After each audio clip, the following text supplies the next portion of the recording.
اعوذ باللہ من الشیطان الرجیم بسم اللہ الرحمن الرحیم وَمِمَّنْ خَلَقْنَا أُمَّةً يَهْدُونَ بِالْحَقِّ وَبِهِ يَعْدِلُونَ، اور ان لوگوں میں کہ جن کو ہم نے پیدا کیا ہے ایک جماعت ہے کہ راہ بتلاتی ہے سچی اور اسی کے موافق انصاف کرتے ہیں۔ خلاصہ تفسیر: اور ہماری مخلوق جن و انس میں سب گمراہ ہی نہیں بلکہ ایک جماعت میں ایسی بھی ہے جو دین حق یعنی اسلام کے موافق لوگوں کو ہدایت بھی کرتے ہیں اور اسی کے موافق اپنے اور غیروں کے معاملات میں انصاف بھی کرتے ہیں۔ اور جو لوگ ہماری آیات کو جھٹلاتے ہیں ہم ان کو بتدریج جہنم کی طرف لے جا رہے ہیں، اس طور کہ ہم ان کو خبر بھی نہیں اور دنیا میں عذاب نازل کر ڈالنے سے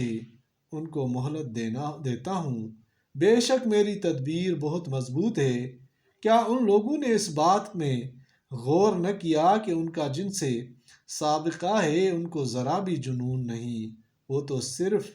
ایک صاف عذاب سے ڈرانے والے ہیں جو کہ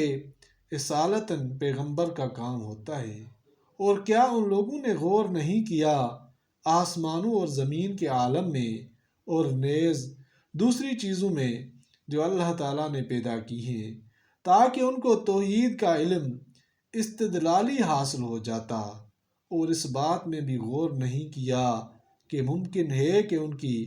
اجل قریب ہی آ پہنچی ہو تاکہ احتمال عذاب سے ڈرتے اور اس سے بچنے کی فکر کرتے اور اس فکر سے دین حق مل جاتا، اور امکان قرب اجل ہر وقت ہے، اور جب قرآن جیسے مؤثر کلام سے ان کی فکر تک کو حرکت نہیں ہوتی تو پھر قرآن کے بعد کون سی بات پر یہ لوگ ایمان لائیں گے؟ معارف و مسائل: پچھلی آیات میں اہل جہنم کے حالات و صفات اور ان کی گمراہی کا یہ سبب بیان کیا تھا کہ انہوں نے خداداد عقل و بصیرت اور فطری قوتوں کو ان کے اصلی کام میں نہ لگایا اور ضائع کر دیا۔ پھر اس کے بعد ان کے مرض کا علاج اسماء الہیہ اور ذکر اللہ کے ذریعے بتلایا گیا تھا۔ مذکورہ آیات سے پہلی آیت میں ان کے بالمقابل اہل ایمان اور اہل حق کا ذکر ہے جنہوں نے عقل خداداد سے کام لے کر صحیح راستہ اختیار کیا۔ ارشاد ہے وَمِمَّنْ خَلَقْنَا أُمَّةً يَهْدُونَ بِالْحَقِّ وَبِهِ يَعْدِلُونَ، یعنی جن لوگوں کو ہم نے پیدا کیا ہے ان میں ایک امت ایسی ہے جو حق کے موافق ہدایت کرتے ہیں، یعنی لوگوں کو صراط مستقیم کی طرف رہنمائی کرتے ہیں، اور جب ان کے آپس میں کوئی نزاع یا مقدمہ پیش آئے تو اپنے جھگڑوں کا فیصلہ بھی حق یعنی قانون الہی کے ماتحت کرتے ہیں۔ امام تفسیر ابن جریر نے اپنی سند کے ساتھ نقل کیا ہے کہ رسول اللہ صلی اللہ علیہ وسلم نے اس آیت کو تلاوت کر کے ارشاد فرمایا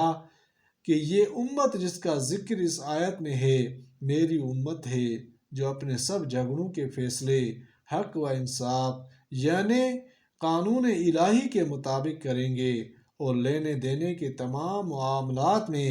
حق و انصاف کو سامنے رکھیں گے۔ اور عبد بن حمید کی ایک روایت میں ہے کہ رسول اللہ صلی اللہ علیہ وسلم نے صحابہ کرام کو خطاب کر کے فرمایا کہ یہ آیت تمہارے حق میں آئی ہے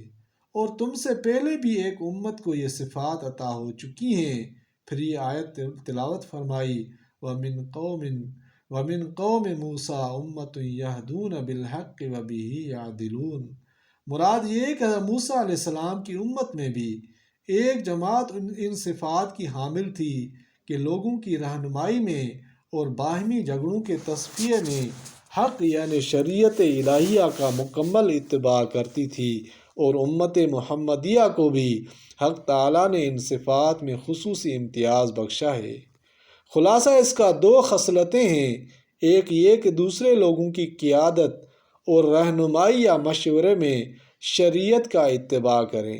دوسرے یہ کہ اگر کوئی جھگڑا آپس میں پیش آ جائے تو اس کا فیصلہ شریعت کے قانون کے مطابق کریں۔ غور کیا جائے تو یہی دو صفتیں ہیں جو کسی قوم اور جماعت کی خیر و خوبی اور فلاح دنیا و آخرت کی ضامن ہو سکتی ہیں کہ صلح و جنگ اور دوستی اور عداوت کی ہر حالت میں ان کا نصب العین حق و انصاف ہی ہو۔ اپنے دوستوں اور رفیقوں کو جو طریقہ کار بتلائیں اس میں بھی حق کا اتباع ہو، اور دشمنوں اور حریفوں کے جھگڑوں میں بھی حق کے آگے اپنے سارے خیالات و خواہشات کو ترک کر دیں، جس کا خلاصہ ہے حق پرستی۔ امت محمدیہ کی دوسری تمام امتوں پر فضیلت اور فوقیت کا راز اور ان کا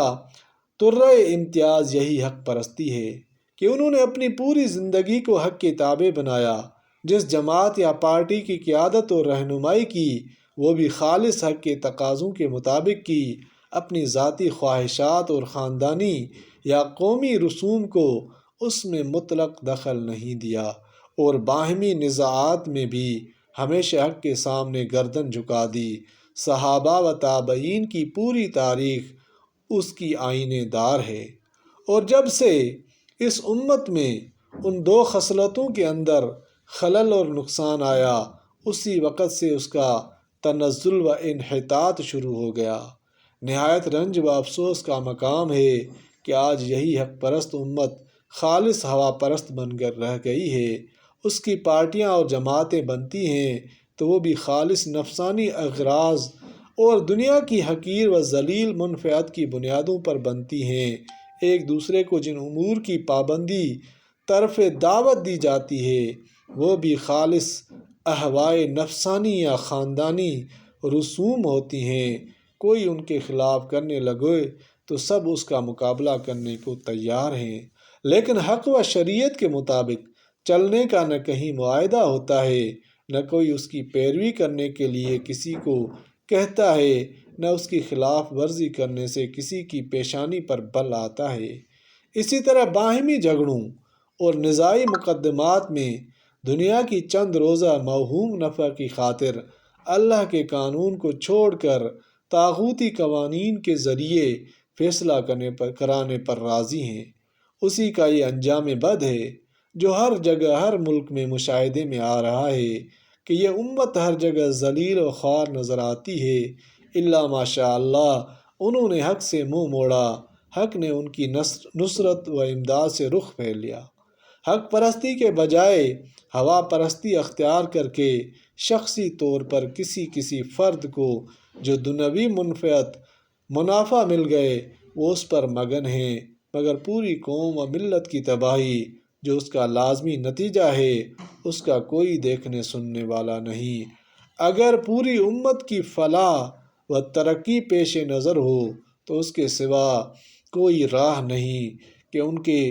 قرآنی اصول کو مضبوطی سے پکڑا جائے، خود بھی اس پر عمل کیا جائے اور دوسروں کو بھی اس کا پابند بنانے کی کوشش کی جائے۔ تو اللہ تعالی ہمیں بھی قرآن پاک کو سمجھنے اور اس پر عمل کرنے کی توفیق عطا فرمائے۔ آمین یا رب العالمین۔